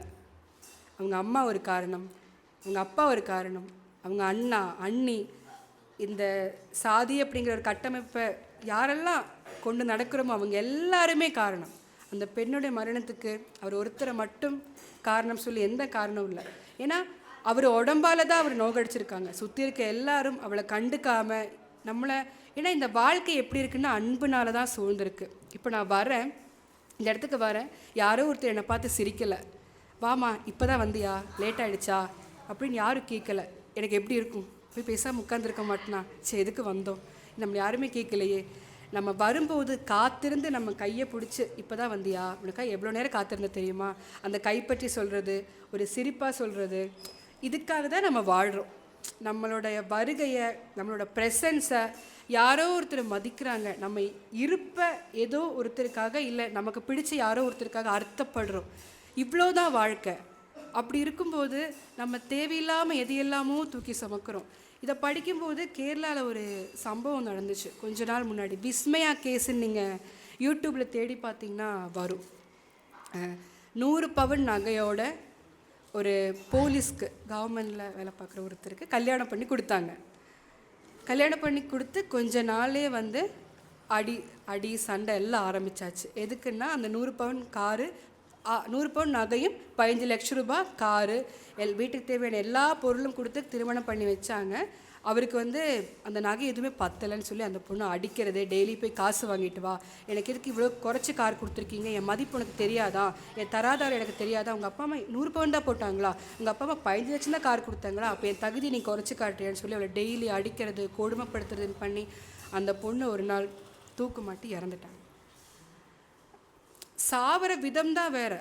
யாரோ ஒருத்தங்க செத்துட்டே தான் இருக்காங்க, யாரோ ஒருத்தங்க கொண்டுட்டே தான் இருக்காங்க, நம்மளும் அதை கடந்து வந்துட்டே தான் இருக்கும். இதெல்லாம் படிக்கும்போது ஏன் இப்படி நடந்துகிட்டே இருக்குது, அது நம்ம செய்தியாக மட்டுமே கடந்து வரும். இப்போ நம்ம இங்கே பேசிகிட்டு இருக்கோம், யாரோ அந்த மருத்துவமனையில் அங்கே என்ன பண்ணிட்டுருப்பாங்க, ஒரு தீக்குளிச்ச பாடியை கொண்டு வந்திருப்பாங்க, யாரோ ஒருத்தங்க அவங்களுக்கு வைத்தியம் பார்த்துட்டு இருப்பாங்க. நமக்கு அது வெறும் செய்தி தான். அதே மாதிரி கதைக்குள்ளே போகலாம் அப்படின்னா, அந்த நான் சொன்னேன் அந்த பாடியை கொண்டு வர்றதுக்காக அந்த ஃபார்மாலிட்டிஸ் நடந்துச்சுன்னு, அது நடந்து அவங்க வந்துட்டு ரவி அப்படிங்கிற அந்த பையன் வந்து என்னோடய வீட்டுக்கே நான் கொண்டு போகிறேன் அப்படின்னு முடிவு பண்ணிட்டாங்க. முடிவு பண்ணதுக்கப்புறம் தான் அவங்க அப்பா சண்டை போடுறாரு, அவள் வீட்டுக்கு நீ ஏன் கொடுத்து விட்ட அந்த பாடியை அப்படின்னு சொல்லி சண்டை போடும்போது அவங்க அம்மா சொல்கிறாங்க, இல்லை அங்கேயே இருக்கட்டும், நம்ம வீட்டுக்கு கொண்டு வந்து 4 பேர் என்ன ஏதுன்னு விசாரிப்பாங்க, அது வேற ஒரு அசிங்கம் நமக்கு எதுக்கு அப்படின்னு. அப்போ நான் யோசிக்கிறேன், அப்போ இந்த பதட்டமும் இந்த கதறலும் அழுகையும் ஒருவேளை சமுதாயத்தை ஒப்பிக்கிறக்கா இருக்கலாம். இன்னும் புள்ள செத்துட்டா யாருமே வந்து எட்டி பார்க்கல, ஏன்னு கேட்கல அப்படிங்கிறதுக்காக ஒருவேளை அழுவாங்களோ அப்படின்னு. ஏன்னா எல்லா இடத்துலையும் அந்த பதட்டத்துக்கு கூடயே அவங்களோட சாதியை நிறுவிட்டே இருக்காங்க. அவளுக்கு சாதகமாக அவள் வாக்குமூலம் கொடுத்தோன்னே அவள் சாகட்டும், அதே மாதிரி அவனோட வீட்டுக்கு அந்த பாடி போகட்டும் அப்படின்னு சொன்ன உடனேயே எதுக்கு கொடுத்தீங்கன்னு சொல்லி சண்டை போடுறது. அதுக்கப்புறம் பிறகு அவங்களே சமாதானப்படுத்திக்கிறாங்க, அந்த பாடியை நம்ம வீட்டுக்கு கொண்டு வந்தால் 4 பேர் விசாரிப்பாங்க, என்ன ஏதுன்னு கேட்பாங்க, அது வேற ஒரு அசிங்கம் நமக்கு எதுக்கு அப்படின்னு. இவ்வளோ கேள்வி இதுக்குள்ளே இருக்குது. ஆனால் படித்த படிப்பு சுத்தமாக வேலைக்கே ஆகலை, அவங்களுக்கு அது தேவையே படலை, அதை பயன்படுத்தணுன்னே தெரியல. செல்லாத பணம் மட்டும் இல்லை, செல்லாத அறிவும் இருக்குது இதில் நிறைய. அதே மாதிரி நான் ஏற்கனவே சொன்னேன் இல்லையா, ஒரு மனுஷனுக்கு நடக்கக்கூடிய ஒரு அவலத்தை நம்ம யாருமே கண்டுக்கிறது இல்லை அப்படின்னு. மலையாளத்தில் ஒரு ரைட்டர் இருக்கார், என் மோகனனுடைய, நான் ரீசெண்டாக படித்த ஒரு நாவல் இருக்குது, ஒரிக்கல் அப்படின்னு, ஒன்ஸ் அப்படிங்கிற மீனிங் கொடுக்கும். அது வந்து 2 பேர் காதலிக்கிறாங்க. அந்த காதல் எப்படி வளருதுன்னா, ஒரு இலக்கியத்தின் மூலமாக ஒரு காதல் வளருது. கல்லூரியில் இந்த காலேஜில் இருக்கக்கூடிய வராண்டாவில் கவிதைகள் பரிமாறிக்கிறாங்க. மலையாளத்தில் இருக்கக்கூடிய ஃபேமஸான கவிஞர்களுடைய கவிதையெல்லாம் பரிமாறி அவங்க காதல் வளர்த்துக்கிறாங்க. அந்த காதல் இலக்கியங்களாகவே போகுது. டெய்லி வந்து இந்த காஃபி சாப்பிட போகிறது, சினிமாவுக்கு போகிறது, அந்த மாதிரி இல்லை. டெய்லி வருது, ஒரு புக்கை படிக்கிறது, 2 பேர் பகிர்றது, கவிதையை அந்த பக்கம் ஷேர் பண்ணுறது, அந்த மாதிரியாக போயிட்டுருக்கு. திடீர்னு என்ன ஆகுது, அவங்க காதலுக்கு ஒரு எதிர்ப்பு. அவங்க அப்பா அம்மா ஒத்துக்கலை, அவங்க வேறு ஜாதி இவங்க வேற ஆளுங்கன்னு சொல்லி இந்த காதல் நிராகரிக்கப்படுது.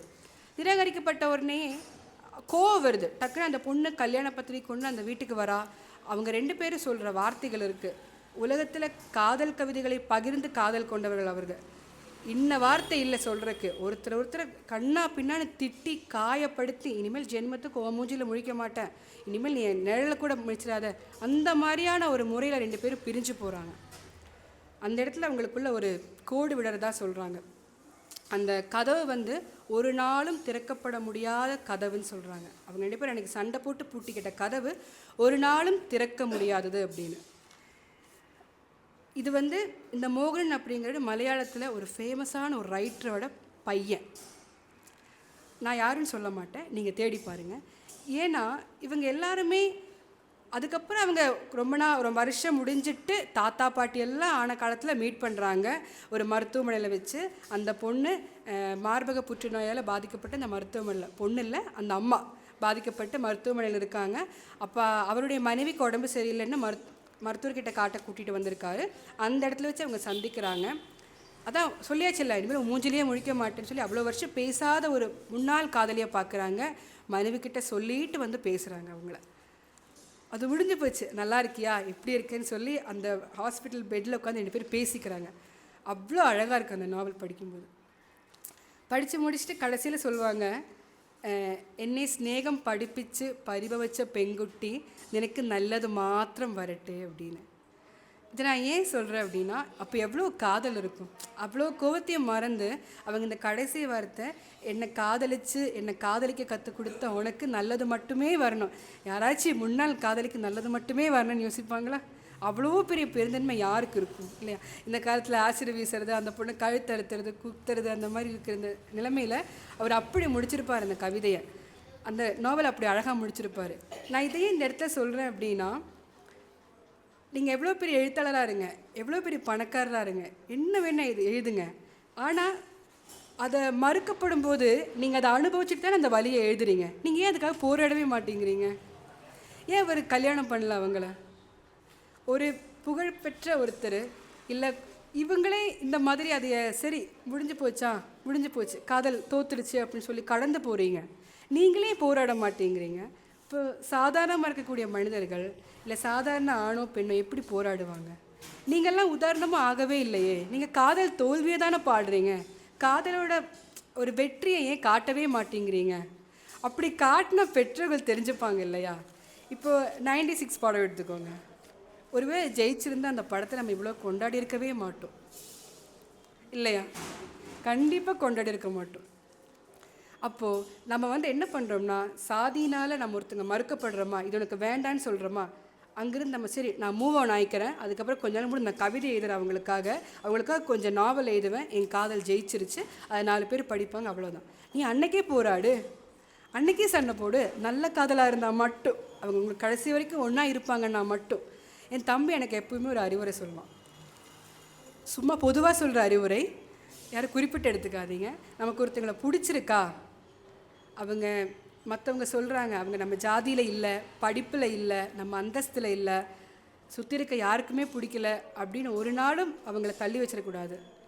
அவங்கள அன்னைக்கு கைப்பற்றிக்கலாம். அதுக்கப்புறம் வேலை வாங்குறது, அதுக்கப்புறம் படிக்கிறது, அதுக்கப்புறம் சேர்ந்து பயணிக்கிறது. 2 பேரும் சேர்ந்து வளருங்க, சேர்ந்து ஜெயிச்சுக்கோங்க. ஏன்னா போயிடுச்சுன்னா அது போனது தான். ஒரு 40-50 வயசு முடிஞ்சு ஒரு ரூமில் உட்காந்து சேர் போட்டு யோசிச்சேன்னா அந்த பொண்ணோட முகம் மட்டும் உனக்கு இல்லை, அந்த பையனோட முகம் மட்டும் இருந்தால் பத்தாது, அந்த பாக்கி இருக்கக்கூடிய நாளை கழிக்கிறதுக்குன்னு சொல்லுவான்.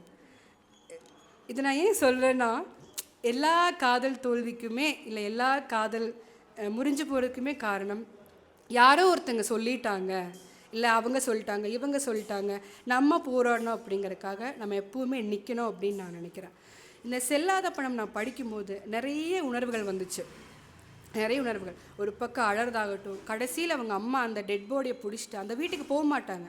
அந்த டெட் பாடி அந்த வீட்டுக்கு போயிடுச்சுன்னா அவங்க போக மாட்டாங்க.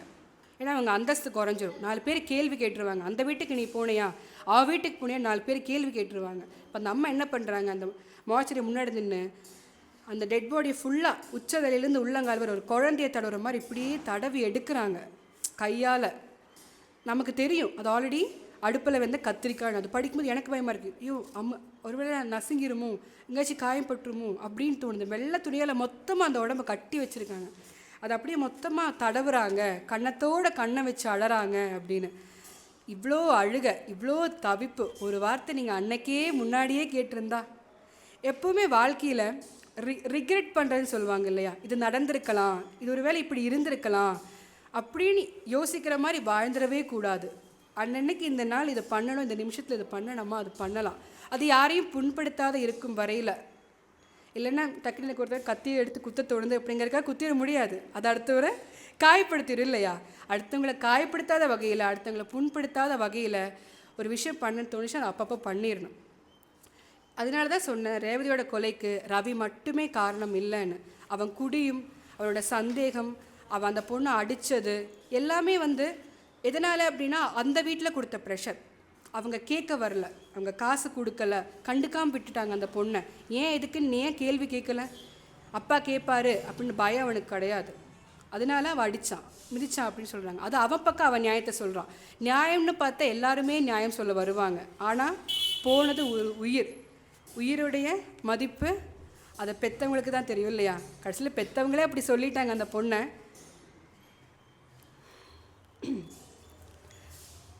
அதான் நான் சொல்லணும், கன்வே பண்ண நினச்ச விஷயம் அதுதான். எப்போவுமே வந்து ஒரு சமுதாயத்துக்குள்ளே நம்ம வாழுறோம் அப்படின்னா அதை வந்து ஒரு குறிப்பிட்ட ஒரு இடத்துல வாழுறோம், 4 பேர் கூட வாழ்கிறோம், சுற்றி இருக்கவங்க என்ன சொல்லுவாங்க அப்படின்னு எப்போவுமே ஒரு கருத்து இருந்துக்கிட்டே இருக்கும். நான் முன்னாடியே சொன்ன மாதிரி ராஜா மணந்த பிச்சைக்காரி ராணி ஆயிடலாம். இதுவும் நான் ஏன் இதை சொன்னேன் அப்படின்னா, கொஞ்ச நாள் முன்னாடி ஒரு உரையாடல் ஒருத்தங்கிட்ட நிகழும்போது சொன்ன விஷயம் என்னென்னா, ஒரு பையன் வந்து காதல் திருமணம் பண்ணிட்டான் அப்படின்னா அது பிரச்சனை இல்லை. ஏன் பிரச்சனை இல்லைன்னு தெரியுங்களா? தெரியுங்களா அண்ணா? ஐயோ இல்லை, வேறு பொண்ணு இப்போ சம்பாதிக்கிறாங்களே, பொண்ணு நல்லா சம்பாதிக்கிறாங்களே. ஏன்னா அந்த பையன் காதலிச்ச பொண்ணை அவங்க கம்யூனிட்டியில் சேர்த்துருவாங்க. லாஜிக் இருக்குது. அந்த பொண்ணை அந்த கம்யூனிட்டிக்குள்ளே சேர்த்தி அவங்களால ஆக்கிடுவாங்களாம்மா. ஆனால் ஒரு பொண்ணை வேற ஒரு கீழே இல்லை அவங்க குறைவாக நினைக்கக்கூடிய ஒரு ஆணுக்கு கட்டி வச்சுட்டா அந்த பொண்ணு அவங்களோடதாயிரும் அப்படிங்கிற பெரிய அரசியல் எனக்கு சொல்லி கொடுத்தாங்க. சொல்லி கொடுத்தவங்க படிக்காதவங்க, பள்ளிக்கூட வாசல் மிதிக்காதவங்க. எப்படி இப்படி யோசிக்கிறாங்க? யார் இவங்களுக்கு சொல்லி கொடுத்தாங்க? இதிலெல்லாம் அவங்க எவ்வளோ தெளிவாக இருக்காங்க, நம்மளையே குழப்புற அளவுக்கு எவ்வளோ தெளிவாக இருக்காங்க. ரொம்ப ஆச்சரியமாயிருச்சு. அதே மாதிரி நான் ஐயா கிட்ட ஒருத்தர் பகிர்ந்திருந்தேன். எங்கள் ஊரில் ஒரு பெரிய ஒரு அரசியல்வாதி இருக்கார்.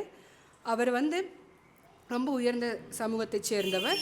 அவருடைய மகன் படிக்கிற இடத்துல ஒரு பொண்ணை பிடிச்சிருக்குன்னு சொல்லி இவங்களை தான் கல்யாணம் பண்ணிப்பேன்னு சொல்லி வீட்டில் அடம்பிடிச்சு கல்யாணம் பண்ணுறாரு. அந்த பொண்ணு ஒரு தலித் சமூகத்தை சேர்ந்தவங்க. கல்யாணம் பண்ணி வச்சுட்டாரு. கல்யாணம் பண்ணி இந்த பழனியை கொண்டு போய் கல்யாணம் பண்ணி இந்த ஊருக்கே பிரியாணி போடுறதுன்னு சொல்லுவாங்கள்ல, ஊருக்கே அந்த வட்டாரத்துக்கே சாப்பாடு போட்டு சிறப்பாக எல்லாருக்கும் அறிவிச்சிருக்காரு. அதைய இந்த மாதிரி என் பையனுக்கு ஒரு பொண்ணை பிடிச்சிருக்கு, கல்யாணம் பண்ணி வச்சுட்டு அந்த மகிழ்ச்சியை உங்களுக்கு ஊர் ஃபுல்லாக தெரிவிக்கிறேன்னு சொல்லி சாப்பாடு போட்டார். வீட்டுக்கு கூப்பிட்டு சாப்பாடு போடல, அந்த சாப்பாடை வீடு வீடாக கொடுக்குறதுங்கிற மாதிரி அந்த மாதிரி கொடுத்து விட்டார். அதை எங்கப்பா சுற்றி இருக்கவங்க ஊருக்காரங்கெல்லாம் பெருமையாக பேசுகிறாங்க. அந்த ஆள் வீட்டில் அவ்வளோ பெரிய கோடீஸ்வரன், அவ்வளோ வசதி வாய்ப்போடு இருக்கிறவன், அந்த பொண்ணை சாதாரணமாக ஏற்றுக்கிட்டான். எவ்வளோ பெரிய மனசு வேணும், எப்படி ஏற்றுக்கிட்டான்? இந்த காலமாக அவங்க எப்படி ஏற்றுக்கிட்டான்னு தான் நம்ம பேச போகிறோமே தவிர ஏன் நான் ஏற்றுக்கூடாது அப்படி எவ்வளோ பெரிய யோசிப்போம். நான் எங்கள் அப்பாட்ட சொன்னேன், இது ஒன்றும் பெரிய விஷயம் கிடையாது, இது ஒரு அரசியல் உத்திப்பா. இன்னும் 10 வருஷத்துக்கு அவர் பேசுவாங்க. அதையே அவர் உயிரோடு இருக்கிற காலம் வரைக்கும், அவர் கட்சி இருக்கிற காலம் வரைக்கும் பேசுவார். அவர் ஒன்றும் தியாகி இல்லை, அவரோட தியாகி இல்லை. ஏன் அவங்க வீட்டில் இருக்கிற மகளுக்கு இதே மாதிரி பண்ண சொல்லுங்கள், அப்போ ஒத்துக்கலாம். அவர் பெரிய ஆளுன்னு பண்ணுவாரா? பண்ண மாட்டார். ஏன்னா அந்த பொண்ணை ஒதுக்கி வச்சுருவாங்க. நம்ம என்ன பண்ணுறோம், நம்ம பண்ணுற ஒரு சில நல்லதை வெளியே காட்டிட்டு நம்மளை பெரிய மனுஷங்களா, பெரிய உத்தமர்களா, கௌரவர்களாக காட்டிக்கிறோம். நம்ம பண்ணுற சில விஷயங்களை மட்டும் ஒழிச்சு வச்சுக்கிறது. நான் எப்போவுமே எங்கள் அப்பாட்ட அந்த விஷயத்த சொல்லுவேன். அவர் பண்ணது ஒரு நாளும் பெரிய விஷயமே கிடையாது. அது ஒரு அரசியல் உத்தி. அவர் இன்னும் அரசியலில் நிற்கிறாரா, காலகாலத்துக்கும் பேசுவாங்க. ஏன்னா நீங்கள் தந்த ஸ்டீரியோடைப் சொன்னேன் இல்லையா, நீங்கள் எனக்கு இந்த விஷயத்த சொல்லிட்டீங்களா, நான் நாளைக்கு இதை உங்ககிட்ட சொல்லிட்டேனா, நீங்கள் இங்கே இருக்கீங்களா, நாளைக்கு 10 பேருக்கு சொல்லுவீங்களா, அந்த ஆள் இன்னும் பிரபலமாக தான் ஆவார். சொல்லி சொல்லி சொல்லி அந்த விஷயத்தை பிரபலப்படுத்தும், அந்த செயலை மறந்துடுவோம். அதையே நம்ம பண்ணக்கூடாதுன்னு யோசிக்க மாட்டோம். நம்ம வீட்டில் நடந்தா நான் யோசித்தேன், ஒருவேளை நான் போய் எங்கள் அப்பாட்ட சொன்னால் எனக்கு ஒருத்தர் பிடிச்சிருக்குன்னு என்ன சொல்லுவார்? யோசிச்சிட்டே இருக்கு, என்ன சொல்லுவாரா இருக்கும், எப்படி ரியாக்ட் பண்ணுவாரா இருக்கும். எங்கள் அப்பா எனக்கு ஹீரோ. யோசிக்கணும் இல்லையா? ஏன்னா ரேவதி அந்த மாதிரி தான் வளர்த்திருக்காங்க. அவளுக்கு பிடிச்ச மாதிரி படிக்க வச்சு, அவளுக்கு வேணுங்கிறதெல்லாம் செஞ்சு அவ்வளோ சௌரியத்தோடு தான் வளர்த்திருக்காங்க. அந்த பொண்ணு போய் சொன்ன போது அவங்க அப்பா பேசவே இல்லை. கடைசியில் வந்து கதறினாலும் அழுதாலும் என்ன பண்ணாலும் அவள் திரும்பி வரப்போகிறதே இல்லை. கடைசி ஒரு கட்டத்தில் மார்ச்சில் கொண்டு போய் அவங்க அப்பா நிறுத்த போவாங்க. அந்த பொண்ணு ஒரு துணி ஆடையே இல்லாமல் இருப்பா. அவங்க அப்பா உள்ளே போவார். பார்த்த உடனே மானுக்கேடு கிடையாது, அந்த பொண்ணு ஆடை இல்லாமல் இருக்கா என் மகங்கிற அந்த வெக்கம் இல்லை. அந்த பொண்ணோட உடம்பு மொத்தம் கருகிருச்சு. எவ்வளோ ஆசையாக வளர்த்திருப்பேன், மொத்த கறிக்கட்டையாக கிடக்கிறாளே அப்படின்னு அந்த மனசு பதறுது. வேகருக்கு ஒரு இடம் கூட பாக்கி இல்லையேன்னு அழறார் அவர். அந்த இடத்துல மயங்கி விழுந்து அங்கே இருக்க எல்லோரும் வெளியே போங்க அப்படின்னு சொல்லி துரத்தி விட்றாங்க. வெளியே வந்து அங்கே 10-30 பணம் இருக்குது, இன்னும் மார்ச்சரி பண்ணுறதுக்காக வச்சுருக்காங்க. இதெல்லாம் சர்வசாதாரணம், டெய்லி நடந்துகிட்டே தான் இருக்கும். நம்ம சொல்லிகிட்டே இருப்போம், நம்ம கேட்டுகிட்டே இருப்போம். அது ஒரு செய்தி மட்டுமே தான், கேட்குறவங்களுக்கு ஒரு செய்தி மட்டுமே தான். ஜாதி இல்லை, நான் பேசுவேன், நாளைக்கு இங்கே வந்து நீங்கள் பேசுவீங்க, நாளைக்கு வேற ஒருத்தர் பேசுவாங்க. நம்ம பேசிகிட்டே தான் இருக்கும். யாரோ ஒருத்தர் வெட்டுறவனை வெட்டிகிட்டே இருப்பான், ஏதோ ஒரு அப்பா அவங்க பொண்ணை கொண்டுகிட்டே இருப்பாங்க இல்லையா? இது நடந்துக்கிட்டே தான் இருக்க போகுது. இதுக்கான முடிவு எங்கே இருக்கும்? எங்கே இருக்கும்? சரி, படிக்க வைக்கலான்னு நினச்சோம், படித்தவரே இப்படி பண்ணுறாரு, என்ன பண்ணும்? நிறைய கேள்விகள் நமக்குள்ள இந்த நாவல் கொடுத்துக்கிட்டே இருக்குன்னு நினைக்கிறேன். ஒவ்வொரு இடத்துலையும் அந்த அருண்மொழி பயந்த இடம் இருக்கு இல்லையா, ரவியும் அருண்மொழி பேசுகிற இடத்துல அவளுக்கு பயம் வந்துருச்சு. ஒருவேளை நான் அவனை மாதிரி இருந்திருந்தா எனக்கு முருகனை கல்யாணம் பண்ணி கொடுத்துருக்க மாட்டாங்கல்ல அப்படின்னு.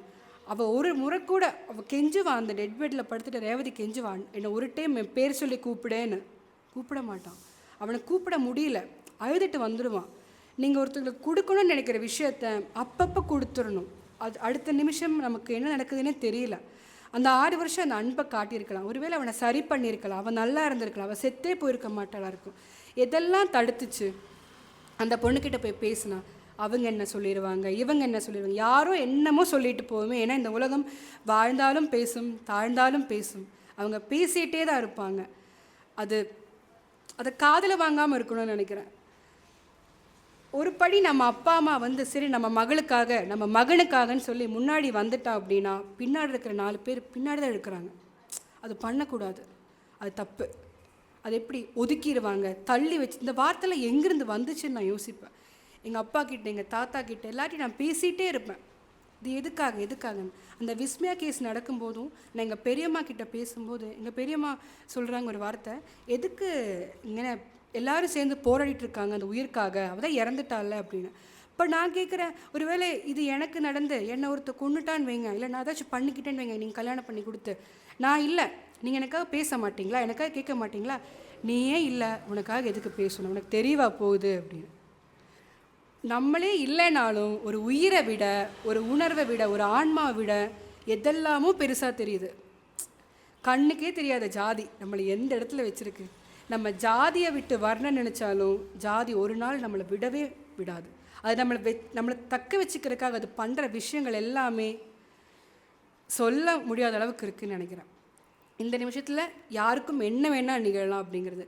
இந்த இடத்துல நான் கேட்டுக்கிறது என்ன அப்படின்னா, தாராளமாக கல்யாணம் பண்ணி வைங்க உங்கள் பசங்களுக்கு, உங்கள் விருப்பப்படி. ஆனால் அவங்க விஷயத்தை பிடிச்சிருக்குன்னு சொன்னால் அதை காது கொடுத்து கேட்கலாம் இல்லையா, யாராக இருக்கும், என்னவா இருக்கும்.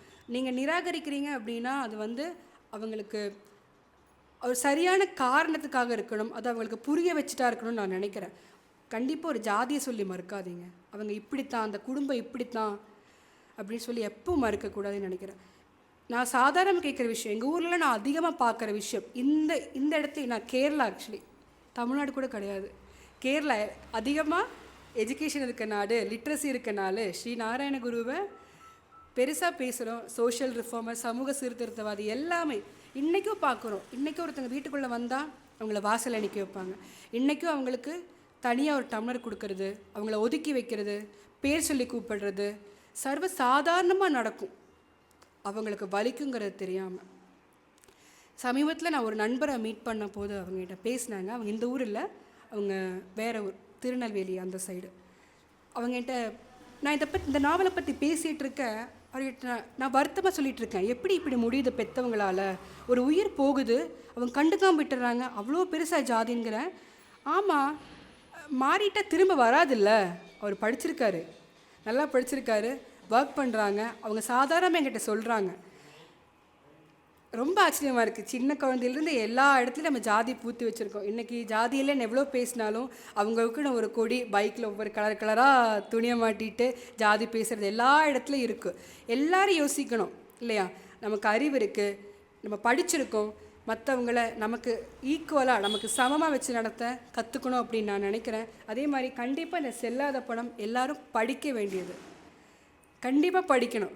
ஏன்னா இவருடைய மற்ற கதைகள் எல்லாமே கோவேறு கழுதை ஆகட்டும், பெத்தவன் ஆகட்டும், எல்லாமே இப்படி தான் இருக்குது. அதில் எல்லாத்துலேயுமே சாதியை காட்டுறாரு. அது காட்டணுங்கிறது ஏன் எப்படின்னா இன்னும் இருக்குங்கிறதுனால தான் காட்டினார், முடிஞ்சு போச்சுன்னா காட்டாது. இன்னொன்று காலத்தோட பதிவுகள் இது எல்லாமே இன்றைக்கும் இதே மாதிரி நடந்துகிட்ருக்கு. இன்றைக்கி நம்ம சயின்ஸ் வளர்ந்துருச்சு, அறிவியல் வளர்ந்துருச்சு, நிலாவுக்கு போகிறோம், அங்கே போகிறோம், இங்கே போகிறோம்.